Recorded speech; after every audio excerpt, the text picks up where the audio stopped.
Shalom, selamat pagi BPCC. Senang sekali kami menyapa Anda di bulan yang baru pada bulan Oktober ini. Sebelum kita memulai ibadah, Bapak Ibu Saudara-saudari dapat mempersiapkan perjamuan kudus. Karena setelah ibadah ini akan ada perjamuan kudus. Sebelum kita memulai ibadah, mari sama-sama kita berdoa. Kami mengucap syukur kepada Engkau Tuhan bahwasanya untuk selama-lamanya kasih setia Tuhan yang melimpah untuk hidup kami. Di bulan yang baru ini Tuhan Yesus, di awal minggu ini, biar kami menaruh hormat kami sekali lagi kepada Engkau karena setiap hal-hal yang luar biasa yang Engkau limpahkan untuk kami. Dalam nama Tuhan Yesus kami berdoa hari ini, berkebenaran firman Tuhan yang kami dengar, puji-pujian yang akan kami lakukan bersama-sama Tuhan sekali lagi tetap mempermuliakan Engkau pribadi yang luar biasa. Hanya di dalam nama Yesus kami sudah berdoa dan memulangkan ucapan syukur kami bagi Bapa yang ada di surga. Haleluya, amin. Selamat beribadah.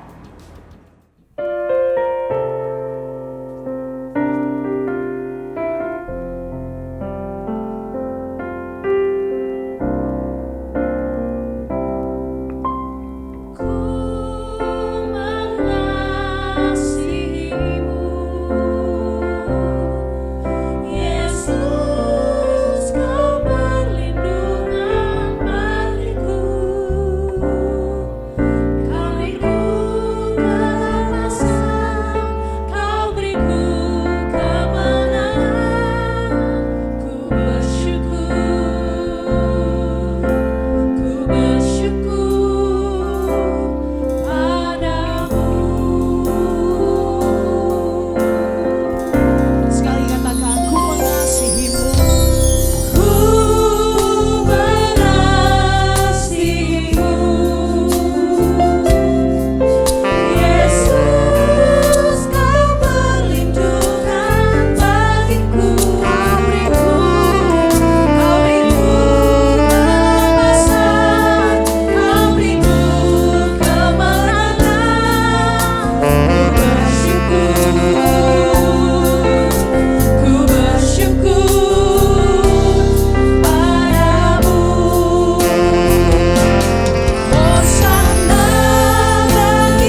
Kau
Shalom bagi semua jemaat Tuhan yang mengikuti program live streaming ibadah online pada siang hari ini. Kami selalu berdoa buat semua saudara agar kita semua beroleh kemurahan, kasih karunia, penyertaan, perlindungan, dan pertolongan dari Tuhan Yesus Kristus. Bapak Ibu Saudara sekalian yang dikasihi oleh Tuhan Yesus, siang hari ini kita akan mendengarkan sharing tentang bagaimana kita menjalani kehidupan di dunia ini. Di balik dunia hiburan yang penuh gemerlap, ada kisah dari para musisi internasional yang kadangkala sangat menyedihkan. Tahukah saudara, bahwa berada di puncak kejayaan karir tidak melulu menyenangkan dan justru membuat sebagian musisi internasional itu mengalami depresi yang berat sehingga memutuskan untuk mengakhiri hidup. Kenapa? Saudaraku sekalian, depresi yang dialami oleh musisi internasional biasanya itu tidak lepas dari masalah tuntutan pekerjaan atau bahkan pola hidup yang menyebabkan mereka kurang tidur selama melakukan tour atau perjalanan tour mereka. Di sisi lain, pengaruh media massa juga terhadap citra atau citra diri juga turut mempengaruhi kehidupan para musisi sehingga memicu mereka untuk mengalami stres berat dan depresi. Misalnya saja berita di media yang memperlihatkan kesuksesan atau bahkan berita hoax hingga berujung komentar yang negatif. Keduanya memiliki pengaruh yang berbeda dan tak jarang menjadi tekanan karena anggapan tidak bisa memenuhi ekspektasi. Oleh karenanya, beberapa musisi internasional ini justru memilih cara instan untuk mengusir penyakit mental yang dialami. Salah satunya yaitu dengan mengkonsumsi narkoba secara berlebihan. Maksud hati memilih cara instan untuk mengatasi goncangan mental, tapi justru mereka meninggal dunia karena overdosis. Nah, sebagai contoh yang telah terjadi yaitu salah satu artis penyanyi internasional yang terkenal yaitu Whitney Houston, pelantun lagu I Will Always Love You.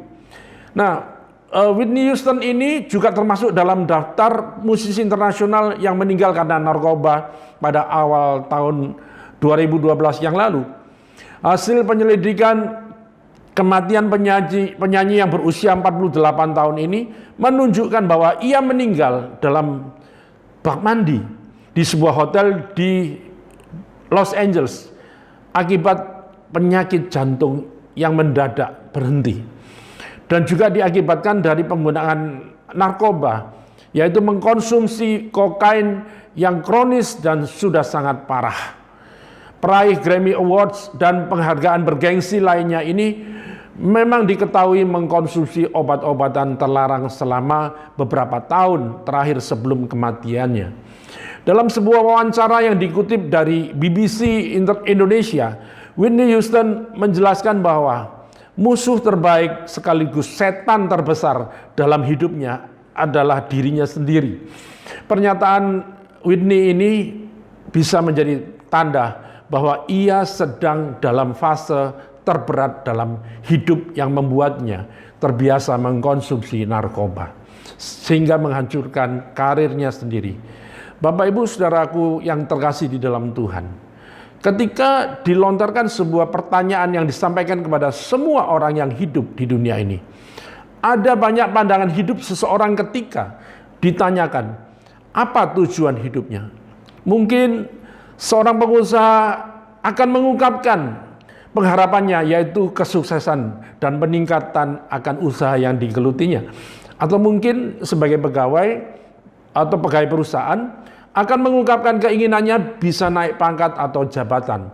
Bisa juga seorang pelayan Tuhan mengungkapkan kerinduannya yaitu keberhasilan dan kemajuan dalam pelayanannya.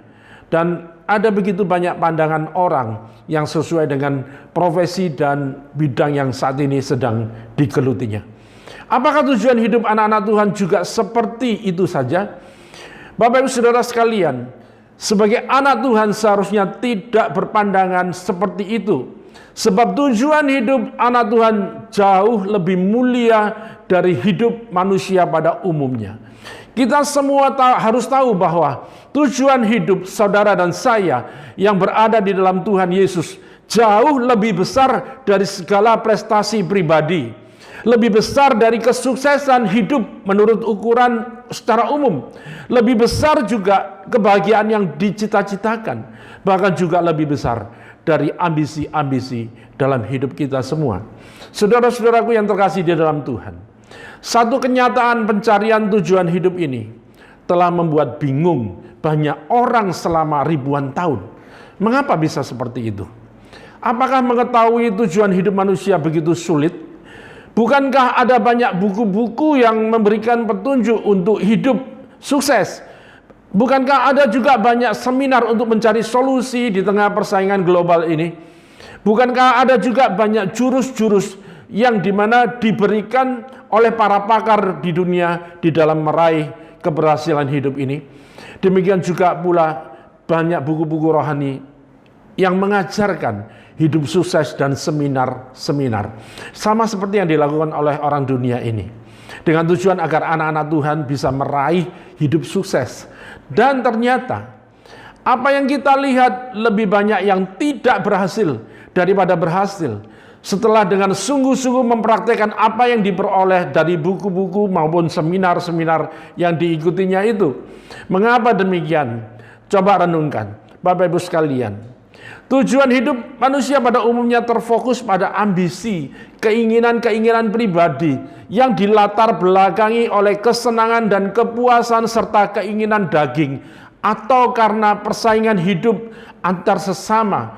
Nah, kalau kita disodori kertas pertanyaan, apa yang kau inginkan dalam hidupmu, maka akan muncul banyak jawaban.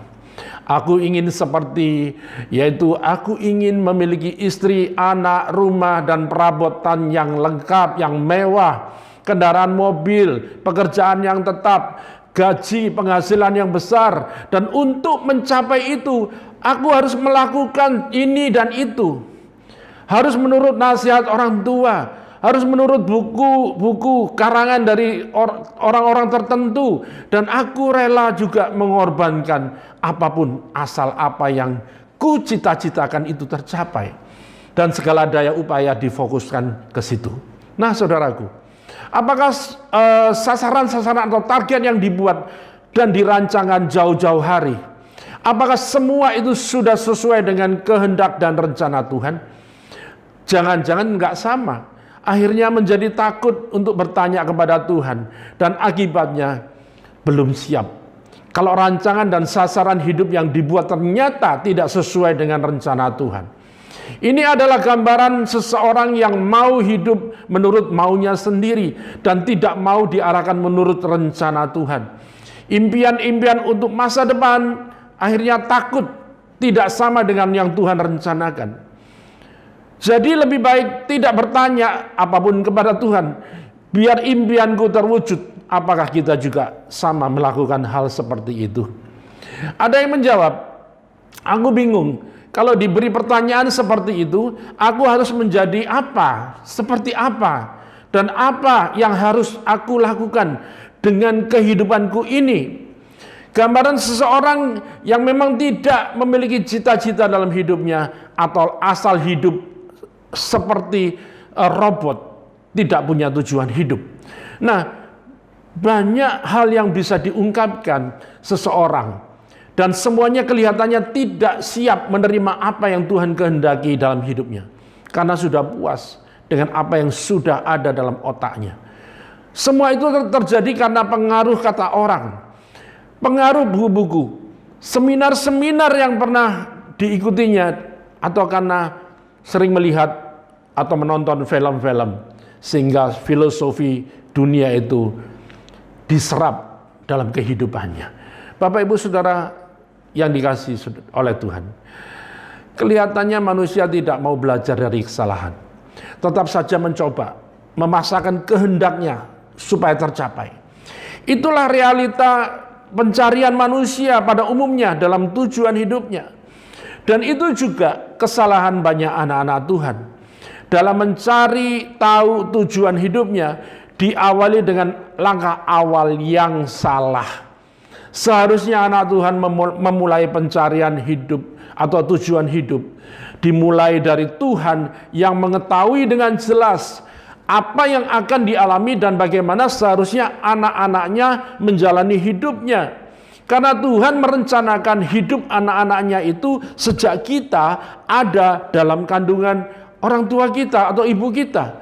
Bukan dari pikirannya sendiri yang sudah tercemar. Bukan terpengaruh oleh kata orang, buku-buku atau karena seminar-seminar yang pernah diikutinya.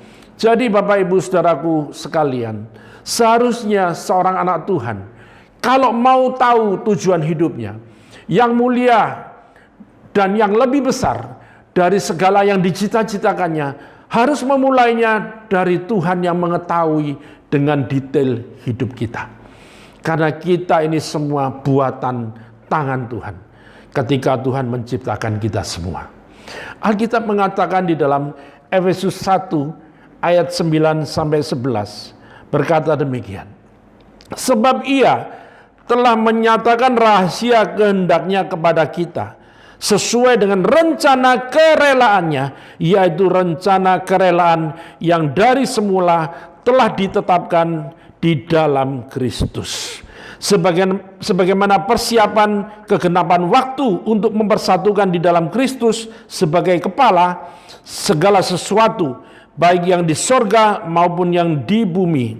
Aku katakan di dalam Kristus, karena di dalam Dialah kami mendapat bagian yang dijanjikan, dan kami yang dari semula ditentukan untuk menerima bagian itu sesuai dengan maksud Tuhan yang di dalam segala sesuatu bekerja menurut keputusan kehendaknya. Perlu Bapak Ibu Saudara perhatikan bahwa perjalanan kehidupan manusia yang sesuai dengan rancangan Tuhan, yang perlu diketahui adalah yang pertama, Tuhan merencanakan hal-hal yang indah dan mulia sejak semula menurut kehendaknya bagi umat pilihannya. Saudaraku sekalian, dalam hidup ini kita mungkin punya ancang-ancang atau persiapan dan rencana kehidupan yang harus kita wujudkan. Rencana yang mungkin bisa menjadi referensi hidup untuk mendapatkan masa depan yang lebih baik. Misalnya kita ini pengen di umur sekian sudah punya karir yang bagus dan mapan. Atau kita pengen di umur sekian sudah dapat jodoh dan menikah. Nah, itulah beberapa contoh rencana kehidupan di mana kita harus berusaha agar apa yang telah kita rencanakan bisa terwujud dengan sesuai dengan yang kita harapkan. Namun sayang, itu masih sekedar rencana. Artinya bisa saja terwujud dan bisa saja meleset. Kadang kerja keras saja nggak cukup untuk membuat kita mendapatkan semua yang kita inginkan. Banyak sekali orang di luar sana yang mengaku bahwa dia sudah berusaha dan kerja keras, namun hasilnya tidak sesuai dengan apa yang diharapkannya. Lalu apa yang salah? Kenapa hidup ini begitu keras dan selalu mematahkan semangat kita semua? Begitulah kehidupan Bapak Ibu sekalian. Yang terjadi saat ini terkadang tidak sesuai dengan apa yang sudah kita rencanakan sebelumnya. Mungkin yang harus kita lakukan saat ini adalah hanya menerima semuanya dengan ikhlas dan sabar dan tetap berdoa. Mungkin ini cara Tuhan melindungi kita semua terhadap sesuatu yang tidak baik untuk kita miliki. Bisa jadi Tuhan juga punya rencana yang lebih baik untuk kehidupan kita. Percayalah Bapak Ibu sekalian, karena Tuhan pasti melakukan untuk saudara dan saya lebih indah dan lebih baik daripada rencana manusia.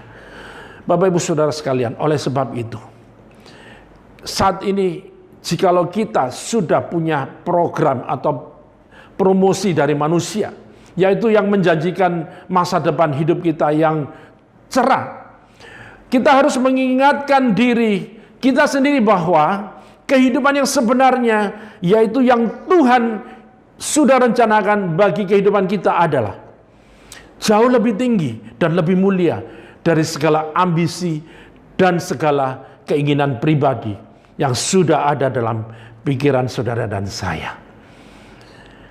Saudara yang terkasih di dalam Tuhan, perjalanan kehidupan manusia yang sesuai dengan rancangan Tuhan, yang perlu kita ketahui adalah yang kedua, yaitu manusia dapat menemukan tujuan hidup bila tinggal di dalam Kristus Yesus. Bapak Ibu Saudara sekalian, marilah kita membangun hubungan dengan Tuhan lebih intim lagi. Karena lewat itu Tuhan bisa membisikkan jalan-jalannya untuk kita bisa mencapai tujuan panggilannya yang mulia di dalam hidup kita. Jadi kita dapat menemukan tujuan hidup kalau saudara dan saya membangun hubungan terlebih dahulu dengan Tuhan Yesus. Hidup sebagai tubuh Kristus dan berfungsi sebagai tubuh Kristus, yaitu orang-orang yang terpanggil dan terpilih untuk menggenapi rencana Tuhan. Saudaraku yang sekasih, di dalam kitab Yohanes 15 ayat 4 sampai yang ke-5 berkata demikian. Tinggallah di dalam aku dan aku di dalam kamu. Sama seperti ranting tidak dapat berbuah dari dirinya sendiri kalau ia tidak tinggal pada pokok anggur. Demikian juga kamu tidak berbuah jikalau kamu tidak tinggal di dalam aku. Akulah pokok anggur dan kamulah ranting-rantingnya. Barang siapa tinggal di dalam aku dan aku di dalam dia, ia berbuah banyak. Sebab di luar aku, kamu tidak dapat berbuat apa-apa. Bapak Ibu Saudaraku yang terkasih di dalam Tuhan, kehidupan yang diubahkan itu artinya berubah menjadi baru sehingga menjadi hidup yang berbuah-buah, yang membawa kemuliaan bagi nama Tuhan selama di dunia ini. Ini semua hanya mungkin terjadi ketika orang itu tinggal di dalam Kristus dan ia tinggal dalam Kristus saja. Masing-masing daripada kita yang diumpamakan seperti ranting pohon anggur akan menghasilkan buah jika saudara dan saya tinggal melekat pada sang pokok anggur, yaitu Yesus Kristus sendiri. Itu berarti tinggal di dalam Yesus Kristus adalah kunci dari kehidupan rohani yang berhasil dan menyukakan hati Tuhan, menggenapi tujuan penciptaan dan keberadaan kita sebagai manusia dan murid-murid daripada Kristus. Jika kita semua tidak tinggal di dalam Kristus, apa yang terjadi? Pasti hidup kita mandul dan juga tidak pernah berbuah. Tinggal di dalam Kristus memiliki pengertian bahwa bisa jadi hidup saudara dan saya nampak berhasil dan sukses di atas rata-rata, melampaui keberhasilan kebanyakan orang. Suatu hidup yang dianggap spektakuler, namun bisa jadi hal itu berbeda dengan apa yang dirasakan oleh Tuhan. Dipandang dari ukuran kekekalan, di mana semuanya itu tetap tidak berarti sedikit sama sekali pada akhirnya. Itulah sebabnya, Bapak Ibu Saudara sekalian, tinggal di dalam Kristus harus menjadi kerinduan dan pilihan kita setiap hari. Hanya dengan cara itu saja kita dapat menemukan tujuan hidup dan dapat menjalani kehidupan dengan aman, damai sejahtera dalam penyertaan Tuhan. Pastikan diri saudara dan saya tetap melekat di dalam Kristus dan selalu tinggal di dalam Dia, yang dimana adalah tugas serta kewajiban kita jika kita sungguh-sungguh mengasihi Dia dan berkeinginan untuk menyenangkan dan menyukakan hati Tuhan. Bapak Ibu Saudara sekalian, perjalanan kehidupan manusia yang sesuai dengan rancangan Tuhan, yang perlu kita ketahui adalah yang ketiga, Tuhan itu sudah memikirkan kita jauh hari sebelum kita sendiri berpikir tentang Tuhan. Perhatikan ini. Sebelum saudara dan saya merencanakan tujuan hidup, ternyata Tuhan itu sudah memikirkannya bagi kita. Bahkan Tuhan sedang memikirkan kita jauh sebelum kita pernah berpikir untuk memikirkan Tuhan. Bahkan pada hari ini, Saat saudara dan saya sedang berada mengalami krisis, kebingungan, tekanan, kesusahan, kesulitan, maupun kekecewaan, Tuhan itu sedang memikirkan saudara dan saya. Ketika kita kehilangan pegangan akan hadirat Tuhan atau kasih Tuhan dan kepeduliannya atas kehidupan setiap kita, ya, camkanlah saudaraku semua, kita ini selalu ada di dalam pikiran Tuhan. Tanpa Anda perlu merasakan kehadirannya pun, Tuhan selalu ada bersama dengan saudara dan saya dan peduli kepada saudara. Karena kita semua selalu ada di dalam pikirannya. Cuma dengan satu syarat, kalau kita semua mau tinggal di dalam Kristus Yesus. Kitab Amsal yang ke-16 berkata, Amsal 16 ayat 9 berkata, hati manusia memikir-mikirkan jalannya, tetapi Tuhanlah yang menentukan arah langkahnya. Manusia itu diberikan Tuhan kesempatan untuk memikirkan jalannya. Tetapi arah dari langkah jalan manusia itu ditentukan oleh Tuhan. Secara singkat artinya begini. Manusia berencana, Tuhan yang menentukan. Tentu kita sudah tidak asing lagi dengan kalimat ini. Dan memang demikianlah adanya. Karena pada suatu ketika kita akan menyadari bahwa seberapa hebatnya kemampuan kita. Dan sematang-matangnya rencana kita. Tetap saja kita tidak bisa melawan kehendak Tuhan. Tidak jarang ada banyak orang yang sudah mengeluarkan biaya dan usaha yang tidak sedikit. Namun akhirnya harus berakhir dengan kerugian karena ternyata itu tidak sejalan dengan apa yang menjadi kehendak Tuhan. Bapak Ibu Saudara sekalian, lewat Amsal ini Salomo mengingatkan bahwa hati manusia itu memikir-mikirkan jalannya, tetapi Tuhanlah yang menentukan arah langkahnya.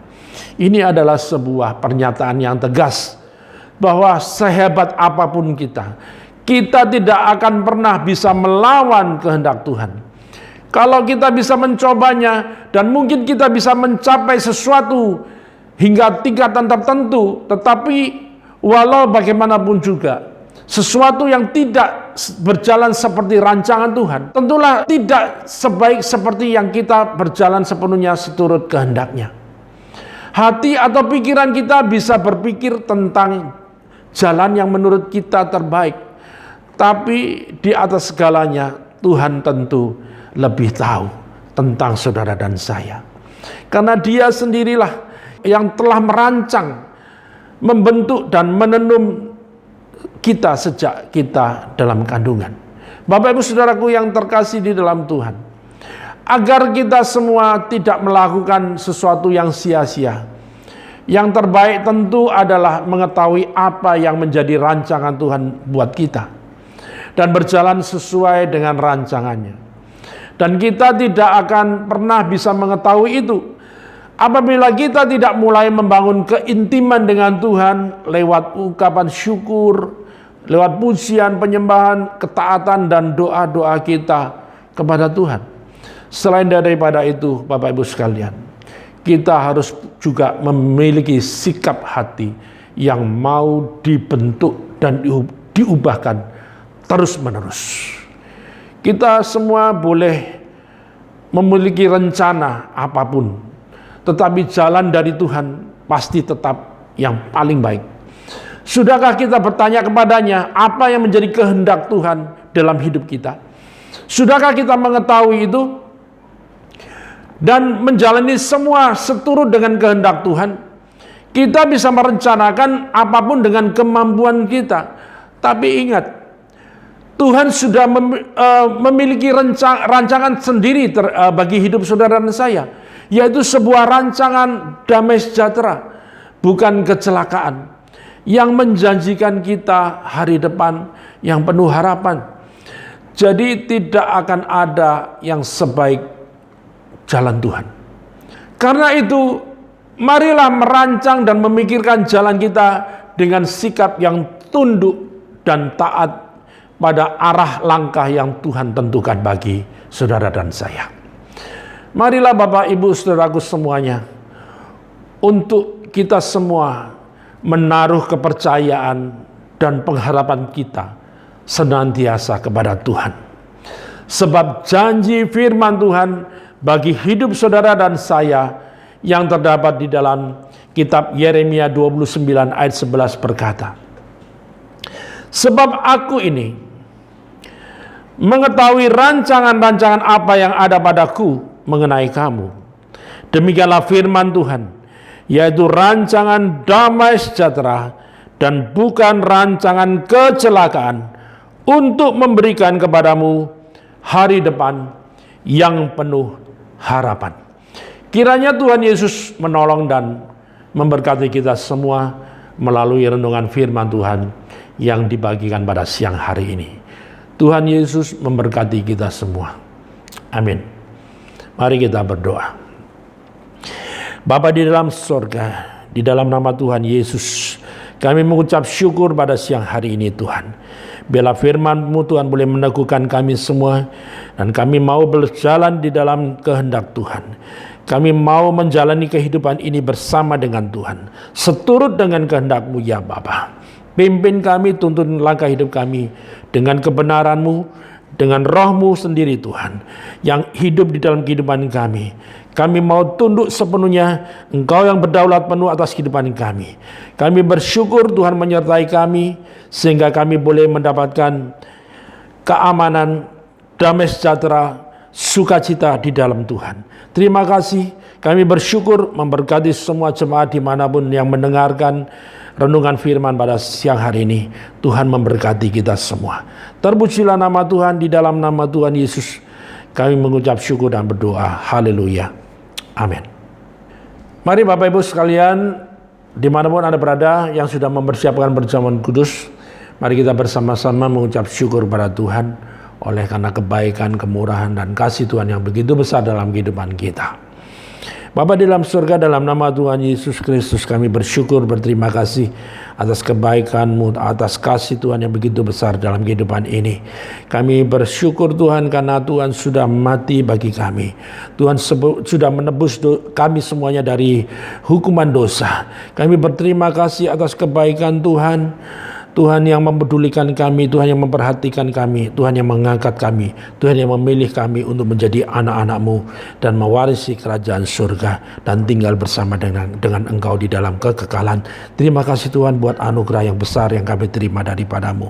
Terima kasih Bapa, Tuhan melayakkan kami untuk mengambil bagian dalam perjamuan kudus ini. Tuhan sudah mengampuni segala kesalahan, pelanggaran kami dan dosa kami. Terpujilah nama Tuhan. Sebab apa yang telah kuteruskan kepadamu telah aku terima dari Tuhan, yaitu bahwa Tuhan Yesus pada waktu ia diserahkan mengambil roti dan sesudah itu ia mengucap syukur atasnya, ia memecah-mecahkannya dan berkata, inilah tubuhku yang diserahkan bagi kamu. Perbuatlah ini menjadi peringatan akan aku. Mari bersama-sama saudara kita mengucap syukur. Mari kita makan bersama dengan percaya di dalam nama Tuhan Yesus Kristus.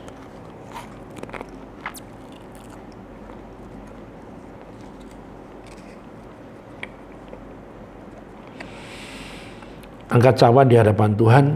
Bersyukur Tuhan buat darah-Mu yang tercurah bagi kami, yang sudah menyucikan, mentahirkan kami. Kami bersyukur Tuhan apa yang Tuhan sudah lakukan dalam kehidupan kami, karena Tuhan mengasihi dan cinta kepada kami semuanya. Terima kasih Bapa. Terpujilah nama Tuhan. Demikian juga ia mengambil cawan sesudah makan lalu berkata, cawan ini adalah perjanjian baru yang dimeteraikan oleh darahku. Perbuatlah ini setiap kali kamu minum dan menjadi peringatan akan aku. Sebab setiap kali kamu makan roti dan minum cawan ini, kamu memberitakan kematian Tuhan sampai ia datang kembali. Di dalam nama Tuhan Yesus, mari kita minum bersama-sama dengan percaya. Terima kasih Tuhan Yesus. Kami boleh mengingat akan kebaikan Tuhan. Mengingat peristiwa yang Tuhan lakukan kepada kami manusia yang berdosa ini. Terpujilah nama Tuhan. Tidak ada yang bisa kami balas kepada Tuhan. Inilah penyerahan hidup kami Tuhan, yaitu ketaatan hidup kami sebagai persembahan yang hidup, yang berkenan, yang tidak bercacat di hadapan Tuhan. Memberkati semua saudara dengan kasih dan anugerah Tuhan. Terpujilah nama Tuhan, di dalam nama Tuhan Yesus kami mengucap syukur dan berdoa. Haleluya. Amin. Seluruh jemaat mengucapkan terima kasih untuk pelayanan Pastor Peter Seniawan Sanyoto. Biar pesan firman Tuhan di awal bulan ini tetap membuat kita bersemangat dan tetap bersuka cita. Papa Mama jangan lupa setelah ibadah ini akan ada Aba Kids Online jam 11 di channel yang sama di Ada Jawaban TV. Adik-adik semua ayo ikut gabung karena di ibadah online ini akan sangat seru dan akan membuat kita tetap bersuka cita. Solution Talk Show setiap hari Kamis. Jangan lupa semua jemaat Tuhan, kami mengajak Anda untuk tetap melihat channel ini. Jangan lupa di like, di komen, di subscribe, di share ke siapapun supaya menjadi berkat bagi banyak orang. TDG setiap hari Sabtu jam 7 malam ibadah tetap dilaksanakan via Zoom. Teman-teman pemuda-pemudi dapat mengecek informasinya di account atau di media sosial TDG.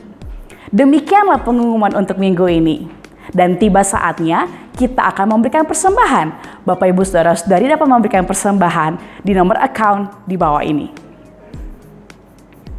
Terima kasih telah bersama-sama mengikuti ibadah pada awal bulan ini. Sampai jumpa minggu depan. Tuhan Yesus memberkati.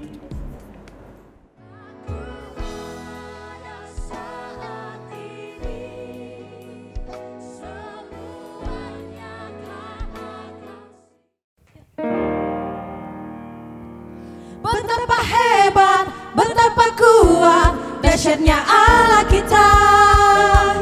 Dia berjaya atas semua perbuatannya.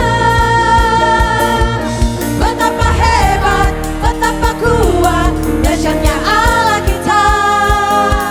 Dia ternama Yesus Raja segala raja, Tuhan Allah kita.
Bapak Ibu Saudara sekalian, dimanapun Anda berada, kita boleh mengakhiri ibadah siang hari ini.